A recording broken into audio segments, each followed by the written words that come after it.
Corporates என்ன plan பண்றாங்களோ அதுக்கேற்ற மாதிரி வனத்துறையும் அரசாங்கமும் நடக்குது. இன்னைக்கு அந்த மக்கள் 4 வருஷத்துக்கு முன்னாடியே அவங்க எல்லாரும் வெளியே அனுப்புறாங்க. ஸோ அதுக்கு நம்ம குரல் கொடுக்கணும். இந்த ஸ்கிரீனிங், இந்த படங்கள் நம்ம விவாதிக்கிறது அதுக்கு ரொம்ப முக்கியத்துவம் கொடுக்கணும். 25 வருடங்களுக்கு நடந்த சம்பவம், அந்த விஷயத்துக்கு ரத்தக்கரை படிந்திருக்கு திமுகவுடைய ஆட்சியில. அதை அந்த மக்களை அங்கேயே வாழ வச்சுதான் அவங்க சரி பண்ண முடியும். அவன் இந்த எஸ்டேட்டினால 4000 கோடி 5000 கோடி லாபம் பார்க்கறாங்க ஒரு வருஷத்துக்கு. 70 ரூபா கோடிக்காக இந்த மக்கள் 17 பேர் அடித்து கொல்லப்பட்டாங்க. ஆயிரக்கணக்கான மக்கள் சிறையில் வைக்கப்பட்டாங்க. ஏன் 17 பேர் கொல்லப்பட்டாங்க? சாதி பிரச்சனையா, வர்க்க பிரச்சனையா, திமுக அரசு நேரடியா பண்ணுச்சா, முஸ்லீம் வாரியா இங்க சொல்லி முரசொலிமார்ட்ட சொல்லி அவர் இங்க மக்கள் அடிக்க சொன்னாரா? 98% மக்கள் இந்த மக்களுக்கு இது வேணும் அப்படின்னு நினைச்சாங்க. அந்த படமே அதுக்காக தான் நாங்கள் பண்ணோம். அவங்க எல்லாரும் இந்த வேலை வருவாங்க, அவங்களை இறக்கி விட்டாங்கன்னா அவங்க அடிப்பாங்க. எழுத்து யார் இருக்காங்கன்னே பார்க்க மாட்டாங்க. அது அப்படிதான் அவங்க வளர்த்து எடுத்து கொண்டு அவங்க அடிக்க வைக்கிறாங்க. காட்டுல இருந்து பழங்குடிகளையும் இந்த மாதிரி தேயிலை தோட்ட தொழிலாளர்கள் வெளியே அனுப்பிட்டாங்கன்னா காட்டினுடைய வரலாறு, காட்டினுடைய பண்பாடு, நினைவு சின்னங்களை நாம் அழிப்பதற்கு சமம். இன்னைக்கு 2025 நீங்க ஒரு பாறையை வெட்டி எடுக்கிறதையோ, மணலை கொள்ளை அடிக்கிறதையோ, செல்போன்ல ஷூட் பண்ணி நீங்க ஃபேஸ்புக்ல போட்டீங்கன்னா மிக பயங்கரமான விளைவுகளை நீங்க சந்திப்பீங்க. இப்போ நம்ம பேச வேண்டியது என்னன்னா, இன்னைக்கு 99 இருந்து நூற்றுக்கணக்கான வருஷங்களா அந்த பொதிய மலைங்கிற காடு இந்தியாவிலே மிகவும் டென்ஸான ஃபாரஸ்ட். நம்ப முடியாத அளவுக்கு ஹாட்ஸ்பாட் அப்படின்னு சொல்லுவாங்க. இந்தியாவிலேயே 2 ஹாட்ஸ்பாட் தான் இருக்கு. ஒன்று பொதிய மலை, ஒன்று ஹிமாலயாஸ். வேர்ல்டுலேயே 32 ஹாட்ஸ்பாட்ஸ் தான் இருக்கு. அதுல முக்கியமானது அந்த பொதிய மலை ஹாட்ஸ்பாட். அந்த ஹாட்ஸ்பாட்டுக்குள்ள இந்த மாஞ்சோலை எஸ்டேட் இருக்குது. அம்பாசமுத்திரத்துக்கு மேல, மணிமுத்தாறு அருவிக்கு மேல அது இருக்குது. ஒரு 100 ஸ்கொயர் ஃபீட்டுக்குள்ளேயே அவ்வளவு வகையான பூச்சிகள், அவ்வளவு வகையான செடி கொடிகள், அவ்வளவு மரங்கள், அவ்வளவு வகையான மிருகங்கள் இருக்கக்கூடிய ஒரு இடம். அவ்வளவு பயங்கரமா, அதாவது கிங் கோப்ரான்னு சொல்லுவோம், உங்களுக்கு தெரியும் இல்லையா? ராஜநாகம் அப்படின்னு சொல்லக்கூடியது அது அங்கதான் இருக்கு. அதுக்கு மத்தியில தான் அந்த மக்கள் வேலை செய்யறாங்க. கர்நாடகாவுக்கு அப்புறம் அதிகமான கிங் கோப்ரா பொதிகமான அவ்வளவு தட்பம், எப்போதும் மழை பெய்து கொண்டே இருக்கும். சிறப்புஞ்சியும் நம்ம சின்ன வயசுல ஸ்கூல்ல படிச்சிருப்போம். அதை விட அதிகமான மழை இங்க பெஞ்சிட்டே இருக்குது எப்போதும். மணிமுத்தாறுல, காக்காட்சியில, குதிரைவெட்டியில எப்போதும் மழை பெஞ்சிட்டே இருக்குது. கிளைமேட் ஒரு நிமிஷத்துக்கு காலையில வெயில் அடிக்கும், மத்தியானம் குளிரும், இரவு ஒரே மழையா இருக்கும், மறுபடியும் எப்படி வெயில் மாதிரி மாறிக்கொண்டே இருக்கக்கூடிய ஒரு 4 வகையான காடுகளை உள்ள, அதாவது இலையுதிர் காடுகள், அந்த மாதிரி உள்ளடக்கிய காடுகள், அந்த மாதிரி உள்ள இருக்கு. அவ்வளவு அற்புதமான ஒரு டென்ஸ் ஃபாரஸ்ட இந்த மக்கள்லாம் யாரையும் கேட்டீங்கன்னா திருநெல்வேலியில் இருக்கக்கூடிய நான் எல்லாருக்கும் சொல்ற மாதிரி, இந்த படத்துலயும் சொல்றாங்க, எல்லாரும் சொல்ற மாதிரி முஸ்லீம்கள் எல்லாரும் இருக்காங்க. ஆனா 95% தலித் மக்கள் தான் இருக்காங்க, பள்ளர்கள் தான் இருக்காங்க அந்த ஊர்ல படைகள். ஏன்னா எல்லாருமே மணியாச்சி, அந்த திருநெல்வேலியை சுத்தி இருக்கிற மக்கள் தான் அந்த ஏரியாவுக்கு கொண்டு போய் அங்க இருக்கிற காட்டை முற்றிலுமாக திருத்தி இன்னைக்கு இருக்கிற கண்டிஷனுக்கு அது ஒரு மிகப்பெரிய ஸ்டேட்டா மாத்திருக்காங்க. அதுல அப்போ அவங்களுக்கு எல்லாத்துக்கும் எல்லா விதமான அறிவு அவங்களுக்கு இருக்குது. எல்லா விதமான அறிவு இருக்குது. 1999 நடந்த வன்முறைக்கு காரணம் அந்த நிலத்தை அவங்க கிட்ட கொடுக்காம விட்டதுதான். நீங்க இப்படிதான் அந்த விஷயத்த வாசிக்கணும். 1947 விடுதலை பெற்றது, ஜமீன்தார் ஒழிப்பு சட்டம், நிலச்சீர் எல்லா சட்டமும் வந்தாச்சு, எல்லா நிலத்தையும் குடியாச்சு. ஆயிரக்கணக்கான ஏக்கர், 7000 ஏக்கர் ஒரு தனிப்பட்ட நபர்களுக்கு, ஒரு எஸ்டேட்டுக்கு முதலாளிக்கு எப்படி சொந்தமா இருக்க முடியும்? கேட்டா அது ஒப்பந்தத்துல இருக்கு. ஒப்பந்தத்தை கேன்சல் பண்ண வேண்டியதான ஒரு அரசாங்கத்தோட கடமை. அதுவே தப்பு. அது மட்டுமல்ல, திருநெல்வேலியை சுத்தி திருவாரூரை சுத்தி மடங்கள் இருக்கு. சைவ மடம், வைணவ மடம், ஜியர் மடம், மண்ணாங்கட்டி மடங்கள், ஏகப்பட்ட மடம். எல்லாருக்குள்ளயும் இன்னும் ஆயிரக்கணக்கான 10,000 ஏக்கர், 20,000 ஏக்கர் எல்லாரும் வச்சிருக்காங்க. இன்னும் அந்த அரசாங்கம் கொடுக்காம இருக்கு. அதை எதிர்த்து எந்த போராட்டமும் நடந்தது இல்லை. திருநெல்வேலியில நாங்குநேரி மடத்துக்கு 10,000 ஏக்கர் இருக்குங்கிறான். அங்க இருக்கிற சைவ மடத்துக்கு ஆயிரக்கணக்கான ஏக்கர் இருக்குங்கிறான். என்னையா இங்க எவனுமே நிலம் இல்லாம இங்க இருந்துட்டு இருக்கா? எப்படி மடங்களுக்கு இவ்வளவு நிலம் இருக்க முடியும்? மடங்களை ஒழித்து கட்ட வேண்டாமா? திராவிட இயக்கத்தோடைய அடிப்படையான விஷயமே மடங்களை சாமியார் தான். நீங்க 1940s இருந்து 60s வரைக்கும் வந்த படங்களை பூரா பாருங்க. அண்ணா எழுதுற படமா இருக்கட்டும், கருணாநிதி யோசனை, எல்லாமே மடங்களுக்கு எதிராக படமே எடுக்கப்பட்டிருக்கு. அது பராசக்தியா இருக்கு, எல்லாமே மடங்களுக்கு எதிராக, ஆண்டி சாமியார்களுக்கு எதிராக அந்த படமே எடுக்கப்பட்டிருக்கு. ஆனா இன்னைக்கு வரைக்கும் வந்து ஆயிரக்கணக்கான ஏக்கர்களை எல்லா திருவாரூரமான அந்த மடங்கா எல்லாம் வச்சிருக்காங்க. எதுக்கு? கோயிலுக்கு வருமானத்துக்கு. சில கோயில்களுக்கு நூற்றுக்கணக்கான ஏக்கர், ஆயிரக்கணக்கான ஏக்கர் இருக்குது. தனிப்பட்ட நபர்களுடைய சைவ வைணவ மடங்களுக்கு வந்து ஆயிரக்கணக்கான ஏக்கர்கள் வந்து இன்னும் கையில் இருக்குது. அதெல்லாம் நாம புடுங்கிறதுக்கு எந்த போராட்டமும் பண்ணலாம். அப்படி எப்படி வயலன்ஸை ஸ்டாப் பண்ண முடியும்? அப்போ வந்து இந்த வரலாறுகள் எல்லாமே முதல்ல ஆரம்பிச்சு இந்த வரலாறு எல்லாமே தவறானது, அயோக்கியத்தனமானது. அது வெறும் நம்ம வந்து ஹிஸ்டரி மாதிரி பாடப்புத்தகம் மாதிரி இவர் இதை வச்சிருந்தாங்க அவர் அப்படி எந்த அப்ஜெக்டிவ்ஸ் இல்லாம அந்த வரலாறு சொல்றோம். அப்ப இன்னைக்கு அந்த மக்களை வந்து அந்த ஒப்பந்தம் வந்து 2028 தான் ஒப்பந்தம் முடியுது. 1918 இருந்து 99 வருஷத்துக்கு அந்த ஒப்பந்தம் போகுது.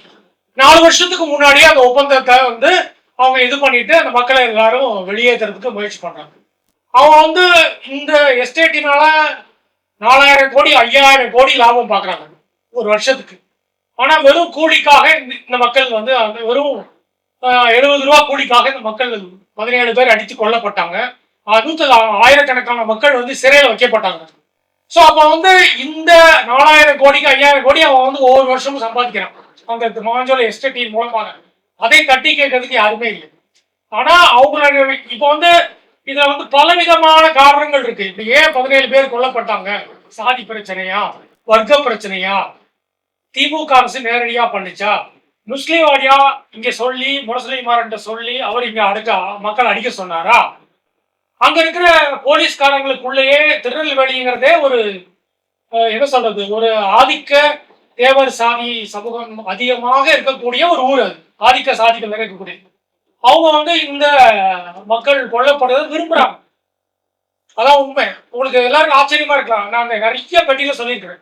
இந்த படம் நான் ஏன் எடுத்தீங்க அப்படின்னு என்கிட்ட நிறைய பேர் கேட்கும்போது நான் சொல்ற காரணம் என்னன்னா, இந்த சம்பவம் நடந்து ஒரு வாரம் கழிச்சு, ஒரு வாரமா வந்து நான் திருநெல்வேலியில ரோட்ல டீ கடையில் நிக்கிறேன். எல்லாரும் பேசுறாங்க, நடந்த விஷயங்களை பேசுறாங்க. 98% மக்கள் வந்து அவங்களுக்கு வேணும்டா, அவங்களுக்கு வேணும் அப்படிதான் பேசுறாங்க. இது வந்து நான் யதார்த்தமான உண்மையை சொல்றேன். என்னுடைய நான் பிறந்து வளர்ந்த நான் மிகவும் நேசிக்கக்கூடிய ஒரு ஊரில் இருக்கக்கூடிய மக்கள் வந்து இப்படிதான் பேசுறாங்க. டீ கடையில எல்லாத்துலயும் யாருமே இது ஒரு அநீதியா பார்க்கல, யாருமே இது ஒரு வன்முறையா பார்க்கல. இந்த மக்கள் எழுச்சி பெற்று வந்ததா பார்க்கல. இவங்க இன்னைக்கு ஆயிரக்கணக்கான மக்கள் ஊர்வலமா வர்றாங்களா, இது ஒரு மிகப்பெரிய புரட்சின்னு எவனும் பார்க்கல. கட்சிக்காரங்களா அரசியல்வாதிகளை தவிர, ஹியூமன் ரைட்ஸ் பேசுறவங்களை தவிர 98% மக்கள் இந்த மக்களுக்கு இது வேணும் அப்படின்னு நினைச்சாங்க. அந்த படமே அதுக்காக தான் நாங்க பண்ணேன். இதான் உண்மை. இன்னைக்கும் அப்படிதான் இருக்குது சிச்சுவேஷன்ஸ், எல்லா இடங்களிலும் அப்படிதான். அப்போ இது காலங்காலமா எப்படி புறவடி. அப்ப நான் சொன்ன மாதிரி பல காவல்துறை அதிகாரிகள் வந்து ஆதிக்க சாதியில உள்ளவங்க இருந்தாங்க. அவங்க தன்னிச்சையா அந்த வயலன்ஸ் நடத்துறாங்க. ஆத்துல அடிச்சு படத்துல பேசுறாங்க இல்லையா, ஆத்துல அடிச்சு விரட்டப்பட்டவங்க முடிஞ்சிருச்சு, கலவரம் முடிஞ்சிருச்சு. அதுக்கப்புறம் 10 மினிட்ஸ் கழிச்சு போய் ஆத்துல இருக்கிறவங்களாவே அடிச்சு கொள்றாங்க. அதான் படம். எதுக்கு அடிச்சு கொள்றாங்கன்னு யாருக்குமே தெரியல. அந்த ஆர்டர் வந்து யாரை கொடுத்தாங்க அப்படின்னு தெரியல. அது வந்து ஆர்ம்டு ஃபோர்ஸ்ன்னு, நீங்க காணாக்காரன் படம் பார்த்தீங்களா? காணாக்காரன் படத்துல வந்து அவங்க எல்லாமே மணிமுத்தார்ல ஷூட் பண்ணிருக்காங்க. அதே மாஞ்சோலைக்கு போற வழியில மணிமுத்தார்ல தான் அந்த ஆர்ம்டு ஃபோர்ஸ் இருக்கு. அங்க எல்லாரும் மிருகத்தனமான பயங்கர ட்ரைனிங் கொடுக்குறாங்க. அங்க வந்து பயங்கரமான ட்ரைனிங் கொடுக்குறாங்க. அவங்க வந்து ட்ரைனிங் கொடுக்குறது எப்படின்னா, அவங்க வந்து எல்லாரும் பயங்கர ஹைட்ல இருப்பாங்க. இந்த படத்துல சொல்ற மாதிரி 7 அடிக்கு கம்பு வச்சிருப்பாங்க. அவங்க எல்லாரும் இந்த வேன்ல வருவாங்க. அவங்கள இறக்கி விட்டாங்கன்னா அவங்க அடிப்பாங்க. எடுத்து யார் இருக்காங்கன்னே பார்க்க மாட்டாங்க. அது ஒரு அப்படிதான் அவங்க வளர்த்து எடுத்து கொண்டு வந்து அவங்க அடிக்க வைக்கிறாங்க. அது அந்த டானாக்காரன் படத்துல கூட அந்த விஷயங்கள்ல வரும். அதே இடத்துல தான் அவங்க ஷூட் பண்ணிருக்காங்க அந்த ஆர்ம்டு ஃபோர்ஸ். அப்போ வந்து அப்போ நீங்க இதுல ஆர்கியூ பண்றதுல ஒன்றும் நோக்கம் முக்கியம் இல்லை. இது எல்லாமே காரணம். அதான் உண்மை. சாதி ஒரு காரணம், வர்க்கம் ஒரு காரணம், போலீஸ்காரங்க மத்தியில ஆதிக்க சாதி இருந்த காரணம், கீழ்மட்டத்தில் இருக்கிற போலீஸ், ரிசர்வ்டு போலீஸ் சொல்லக்கூடிய அதுல ஃபுல்லா அவங்க தான் இருந்தாங்க. அந்த சாதிக்காரங்களா பார்த்து கொண்டு வந்தாங்கன்னு மக்கள் சொல்றாங்க. அதெல்லாம் நமக்கு ஆய்வு செஞ்சு கண்டுபிடிக்க முடியுமான்னு எனக்கு தெரியல, அந்த நேரத்திலே முடியல. ஸோ வந்து அடிச்சவங்க போறாம ஒரு குறிப்பிட்ட சாதிக்காரங்க அப்படின்னு சொல்றாங்க. அங்க இருக்கிற அடி வாங்கின மக்கள் சொல்றாங்க, அவங்க சாதியை சொல்லிதான் எங்களை அடிச்சாங்க அப்படிங்கிறாங்க. படத்திலே இருக்குது. ஒருத்தங்க ஊர்வலத்துல கலைக்கிறது அப்படின்னா அதை வந்து சாதியை சொல்லி அடிக்க வேண்டிய அவசியம் இல்லையே. போலீஸ்காரன் சாதியை சொல்லிதான் அடிச்சுக்காங்க எல்லாரையும் எல்லாரும். ஸோ அப்போ வந்து நான் சொன்ன 10 காரணங்களும் அதுல இருக்குது. இந்த காரணம் தான் இருக்கு, இந்த காரணம் இல்லைன்னு சொல்ல முடியாது. நானும் அப்படிலாம் ஆர்கியூ பண்ணிருக்காங்க. ஆனா இப்ப இவ்வளவு வயசு இவ்வளவு வருடங்களுக்கு பண்ணும்போது எல்லா காரணங்களும் அதுக்கு பின்னாடி இருக்குது. எல்லா காரணங்களும் இருக்குது. பார்ப்பனியம் இருக்குது, மனு இருக்குது, எல்லா விஷயங்களும் அதுக்கு பின்னாடி இருக்குது. சாதிக்கு பின்னாடி எல்லா விஷயமும் இருக்குது. அப்ப வந்து என்னுடைய பார்வை அந்த விஷயத்துல என்ன ரொம்ப முக்கியமானதுன்னா, இன்னைக்கு அந்த மக்கள் வந்து 4 வருஷத்துக்கு முன்னாடியே அவங்க எல்லாரும் வெளியே அனுப்புறாங்க. ஸோ அதுக்கு நம்ம குரல் கொடுக்கணும். இந்த ஸ்கிரீனிங், இந்த படங்கள் நம்ம விவாதிக்கிறது அதுக்கு ரொம்ப முக்கியத்துவம் கொடுக்கணும். 25 வருடங்களுக்கு நடந்த சம்பவம், அந்த அந்த விஷயத்துக்கு வந்து ரத்தக்கரை படிந்திருக்கு திமுகவுடைய ஆட்சியில. அதை வந்து அந்த மக்களை அங்கேயே வாழ வச்சுதான் அவங்க சரி பண்ண முடியும். அதான் என்னுடைய பார்வை. அந்த மக்களை அங்கேயே வாழ வைக்கணும். அதன் மூலமா தான் அந்த ரத்தக்கரையை போக்க முடியும், வேற எப்படி போக்க முடியாது.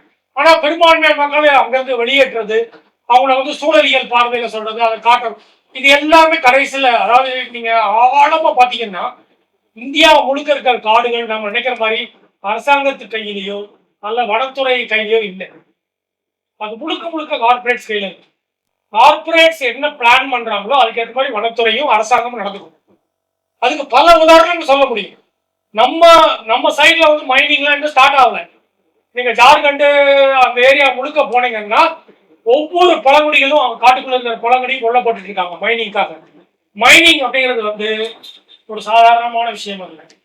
சுரங்கம் தோன்றது, கனிமங்கள் எடுக்கிறது ஒரு சாதாரணமான விஷயம் அல்ல. அது எவ்வளவு பயங்கரமான விஷயம். நீங்க ஒரு சின்ன கேமராவை, செல்போன் கேமரா எடுத்துட்டு போயிட்டு ஒரு மணல் கொள்ளையவோ ஒரு பாறை உடைக்கிறத நீங்க ஷூட் பண்ணி போட்டீங்கன்னா அது எவ்வளவு பயங்கரமான விஷயம் உங்களுக்கு தெரியும். இன்னைக்கு 2025 வந்து நீங்க ஒரு பாறையை வெட்டி எடுக்கிறதையோ மணலை கொள்ளை அடிக்கிறதையோ ஒரு செல்போன்ல ஷூட் பண்ணி நீங்க ஃபேஸ்புக்ல போட்டீங்கன்னா மிக பயங்கரமான விளைவுகளை நீங்க சந்திப்பீங்க. இன்னைக்கு 25ல அப்படி இருக்குது. ஸோ மைனிங்கிறது வந்து எந்த ஆட்சி வந்தாலும், யாருடைய ஆட்சி வந்தாலும் சரி, மைனிங் ஸ்டாப் பண்ண முடியாது. அவ்வளவு பயங்கரமா இன்னைக்கு உலகத்தோட கார்பரேட்ஸோட இந்தியாவோட கார்பரேட் கனெக்ட் ஆகி அது நடந்து கொண்டே இருக்கும். ஒவ்வொரு நாளும் அவன் வந்து அதிநவீன கருவிகள், ரேடார், அது இது எது கண்டுபிடிக்கிறாங்கன்னா பூமிக்குள்ள என்ன இருக்குன்னு பாக்குறது தான். மக்களுக்கு உதவி செய்யறதுக்கு இல்லை, பூமிக்குள்ள என்ன இருக்குன்னு பாக்குறது தான் கண்டுபிடிச்சிட்டே இருக்காங்க. இன்னைக்கு எல்லா மைனிங்கையும் அதே மாதிரி இப்ப இன்னைக்கு எல்லா விஷயங்களையும் பல மக்களை, ஆதிவாசி மக்களை வெளியேற்றுறது, இந்த மக்களை வெளியேற்று. அப்ப வந்து இந்த மக்களை நம்ம எப்படி புரிந்து கொள்ள வேண்டியது அப்படின்னு பாத்தீங்கன்னா ரொம்ப எளிமையா புரிந்து கொள்ளலாம். நிலப்பகுதியில திருநெல்வேலியில தலித் மக்கள் இருக்காங்க, காட்டுக்குள்ள காடி பழங்குடிகள் இருக்காங்க, அவங்க ஆயிரக்கணக்கான வருஷங்கள்ல இருக்காங்க. அவங்கள வெளியேற்றுறதுக்கு மக்கள் யோசிக்கிறாங்க. வனத்துறை வந்து வன உரிமை சட்டம் 2006 படி அவங்க அவ்வளவு சுலபமா வெளியேற்ற முடியாது. ஆனாலும் இந்தியா முழுக்க காட்டுக்குள்ள இருக்கிற பழங்குடிகளை வெளியேற்றி கொண்டே இருக்கிறாங்க. அப்படி இருக்கும் பொழுது வந்து 100 வருஷமா இருக்கக்கூடிய இந்த மக்களை வந்து வெளியேற்றது அவங்களுக்கு ரொம்ப சுலபம். ஏதாவது ஒரு காரணம் சொல்லி அவங்க வெளியேற்றிடலாம். அப்ப நம்ம செய்ய வேண்டியது என்னன்னா, இந்த 100-150 வருஷமா தேயிலை தோட்டங்களுக்காக வால்பாறை, கொடைக்கானல், ஊட்டி, மாஞ்சோலை, இந்த மாதிரி பல இடங்கள் இருக்கிற தேயிலை தோட்ட மக்கள் ஒட்டுமொத்தமா இவங்க 150 வருடங்களுக்கு மேலாக இந்த மலைக்குள்ள இருக்கிறாங்க. இவங்க வந்து நில சமவெளியில இருக்கிற தலித் மக்களும் அல்ல, காட்டுக்குள்ளேயே இருக்கக்கூடிய பழங்குடிகளும் அல்ல. இவங்களுக்கு நடுவுல அவங்களுக்கு ஒரு ஸ்டேட்டஸ் நம்ம வந்து ஒரு தனித்த அங்கீகாரத்தை நம்ம உருவாக்கி கொடுக்கணும். ஏன் அப்படின்னா 150 வருடங்கள் காட்டுக்குள்ள இருந்து காட்டினுடைய அறிவை அவங்க பெற்றுக் கொண்டிருக்கிறார்கள், பழங்குடிகளுக்கு நிகரான அறிவை அவங்க பெற்றுக் கொண்டிருக்கிறார்கள். அப்போ வந்து அதே விதமான அறிவையும் அவங்க பாதுகாக்க வேண்டியது. காட்டுல இருந்து பழங்குடிகளையும் இந்த மாதிரி தேயிலை தோட்ட தொழிலாளர்கள் வெளியே அனுப்பிட்டாங்கன்னா காட்டினுடைய வரலாறு, காட்டினுடைய பண்பாடு, நினைவு சின்னங்களை நாம் அழிப்பதற்கு சமம். இதுதான் நம்மளுடைய ஆர்கியூமெண்டா இருக்கணும். ஸோ அப்போ வந்து இவங்களுக்கு வந்து ஒரு தனித்த அங்கீகாரம் கிடைக்கணும். அப்போ வந்து இவங்களை வந்து இப்ப என்ன சொல்லி வெளியேற்றுவாங்கன்னா, அது ஒரு பயோஸ்பியர், அது ஒரு பொதிகை மலைங்கிறது ஒரு மிக முக்கியமான காடு, அதுக்குள்ள இவங்க இருக்கக்கூடாது அப்படின்னு. அப்ப இந்த பார்வையே அமெரிக்க பார்வை தான். காட்டுல மனுஷனே இல்லாம வெளியேற்றிட்டு காடு மட்டும் காப்பாற்றணும்னு நினைக்கிறாங்க. அது வந்து ஒரு பொய்யான தவறு. காட்டுக்குள்ள பழங்குடிகள் எப்போதுமே இருந்திருக்கிறாங்க. இந்த மக்கள் வந்து நம்மளுடைய ஆர்கியூமெண்ட் வந்து இதே மாஞ்சோலை தேயிலை தோட்ட மக்கள் கடந்த 150 வருஷமா வந்து காட்டை வெட்டி திருத்தி தேயிலை தோட்டங்கள் போட்டிருக்காங்க. ஆனா அதே வேளையில் வந்து இந்த மக்கள் வந்து காட்டை பாதுகாத்துட்டே இருந்திருக்காங்க. இன்னைக்கு வந்து அங்க இருக்கிற காட்டுக்குள்ள இருந்து எந்த வனத்துறையோ அல்லது பிரைவேட்டோ அந்த காட்டை வந்து வெளியே அனுப்பிச்சாங்கன்னா, கடத்துனாங்கன்னா, ஏதாவது மரத்தை வெட்டினாங்கன்னா அந்த மக்கள் வந்து நம்மளுக்கு தெரியப்படுத்திடுவாங்க. இப்படி பல விஷயங்கள் தெரியப்படுத்திருக்காங்க. ஏற்கனவே வால்பாறையில டேண்டி இருக்குது, கொடைக்கானல் இருக்கிறாங்க, மக்கள் இருக்கிறாங்க. இந்த பயோஸ்பியர்னு நீங்க சொல்றீங்கல்ல, அதே நீலகிரி, அதே முதுமலை, அதே வால்பாறையில பாத்தீங்கன்னா ஆயிரக்கணக்கான மக்கள் காருல உள்ள போறாங்க. கியூவே நிக்குது, மேல இருந்து கீழே வரைக்கும் 1 கிலோமீட்டர் இல்ல, 10 20 கிலோமீட்டருக்கு கார் நிக்குது. அவங்களால அலோவ் பண்ணும்போது இந்த மக்களை இருக்க வைக்கணும்ன்றது வேண்டும். அப்போ உங்களால இந்த நம்முடைய புதிய இந்த இளம் தலைமுறை வந்து இந்த இஷ்யூஸ் முதல்ல அண்டர்ஸ்டாண்ட் பண்ணணும். அப்போ வந்து ஒரு நிறைய துயர சம்பவம் தொழில்நுட்பம் நடந்தது. ஆனா அதை விட முக்கியம் வந்து அதை விட ஒரு பயங்கரமான சம்பவம் இப்ப நடந்து கொண்டிருக்கிறது. மக்களை வெளியேற்றி கொண்டிருக்கிறார்கள். அதுக்காக நம்ம குரல் கொடுக்கணும். அதான் ரொம்ப முக்கியமான விஷயம். நீங்க உங்களுடைய எழுத்துக்கள் மூலமாகவோ, டாக்குமெண்ட்ரி மூலமாகவோ, பதிவுகள் மூலமாகவோ அந்த மக்களை குரல் கொடுத்து அந்த மக்களை அங்கே இருக்க வைக்கணும். அதுதான் இந்த இந்த திரையிடலின் நோக்கமாக நான் கருதுறேன். அப்போ பல விஷயங்கள் வந்து இந்த திரையிடலுக்கு பின்னாடி வந்து நடக்குது. என்னுடைய ஆதாரங்கள்லாம் பாத்தீங்கன்னா, நம்ம அதில் போட்டிருக்கோம், மக்கள் எல்லாரும் தண்டிக்கப்படுவார்கள். 25 வருஷம் ஆச்சு, ஒரு சிங்கிள் கான்ஸ்டன்ட் கூட தண்டிக்கப்படலை இந்த இஷ்யூல. இந்த கேட்ட கிருஷ்ணசாமி வழக்குக்கு போனாரு, சுப்ரீம் கோர்ட் போனாரு, அது வந்து டிஸ்மிஸ் பண்ணப்பட்டது. எதுவுமே நடக்கல. இந்த நிமிடம் வரைக்கும் ஒரு சின்ன அதிகாரி கூட தண்டிக்கப்படாது. அதுதான் மிகவும் வேதனையான விஷயம். நீங்க நம்ம வடக்கன்ஸ் யாரத்தின் அப்படின்னு கண்ணாப்பின்னு கிண்டல் பண்றாங்க. வடக்கன் கிண்டல் பண்றாங்க. ஆனா குஜராத் இனப்படுகொலை சரி, இதே மாதிரி துயர சம்பவங்கள் வந்து என்ன சொல்றது, நார்த் இந்தியா நிறைய நடந்துட்டு, நிறைய இன்னும் நடந்து கொண்டே இருக்கு. நீங்க அதை நல்லா கவனிச்சீங்கன்னா, குஜராத் இனப்படுகொலை மோடி பீரியட் நடக்கும்போது கூட பெரிய ஐஏஎஸ் அதிகாரிகள், ஐபிஎஸ் அதிகாரிகள் ராஜினாமா பண்ணியிருக்காங்க. அந்த கொடுமையை கண்ணால பார்த்தவங்க, அந்த பயங்கரத்துக்கு நாம துணை போகக்கூடாதுன்னு சொல்லி அவங்க ராஜினாமா பண்ணியிருக்காங்க. நிறைய இஷ்யூஸ்ல நான் வந்து குஜராத் மட்டும் சொல்லல, வடக்கன்ஸ் நீங்க நம்ம இலக்காரமா சொல்லக்கூடிய மக்கள் வந்து நிறைய ஐஏஎஸ் அதிகாரி, ஐபிஎஸ் அதிகாரிகள் தமிழ்நாட்டுல எனக்கு விவரம் தெரிஞ்சு ஒரு எம்பியோ, ஒரு எம்எல்ஏவோ, ஒரு ஐபிஎஸ் அதிகாரியோ, ஒரு ஐஏஎஸ் கலெக்டரோ எந்த வன்முறை நடந்தாலும் ராஜினாமா பண்ண மாட்டாங்க. நீங்க ஏதாவது உதாரணம் சொல்லுங்க. எனக்கு தெரிஞ்சு 30 வருஷத்துக்கு மேல ஒரு அதிகாரி கூட ராஜினாமா பண்ணவே மாட்டாங்க. ரொம்ப கொடூரம் அது.